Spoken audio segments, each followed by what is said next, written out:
कि सचिन पायलट को खत्म करके मानेंगे ये। और वो एक बहुत बड़े मास लीडर हैं कांग्रेस के, जिनके नाम पे आज भी भीड़ जुटती है। जितने बड़े दिग्गज नामी नेता होते थे कांग्रेस में, सबका सुपड़ा साफ कर दिया इन्होंने। और अब नंबर सचिन पायलट जी का है, ये पूरी दुनिया जानती है, आप भी जानते हो, मैं भी जानता हूँ। दिव्या मदेरणा जी, उन्होंने कहा था कि एक फॉर्च्यूनर जितनी सवारियां रह जाएंगी इतने से एमएलए बचेंगे।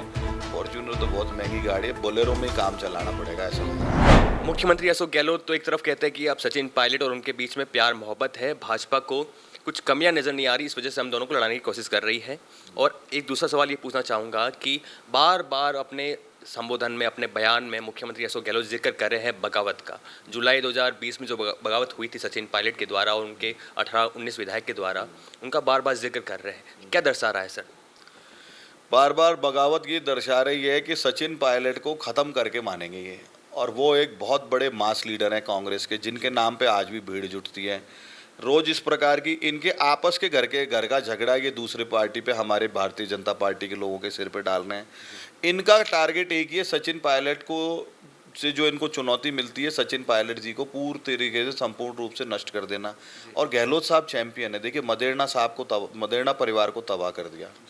ओला परिवार की वो प्रज्ञा, वो नाम नहीं रहा जो शीशराम जी ओला साहब के टाइम थी। मिर्धा परिवार को इन्होंने तबाह कर दिया। खेत सिंह जी राठौड़ की फैमिली ढूंढने से नहीं मिल रही। गुलाब सिंह जी शक्तावत का परिवार गायब सा हो गया है।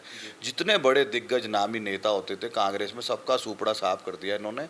और अब नंबर सचिन पायलट जी का है, ये पूरी दुनिया जानती है, आप भी जानते हो, मैं भी जानता हूँ।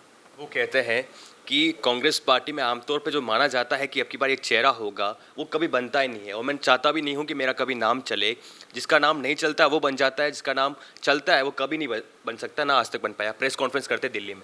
हाँ, तो वो ठीक है, उनका एक अपना परसेप्शन है। तो जब वो चेहरा होते हैं और जब वो चेहरे पे चुनाव लड़ते हैं तो कांग्रेस का सुपड़ा साफ हो जाता है। हम भी तो यही कह रहे हैं।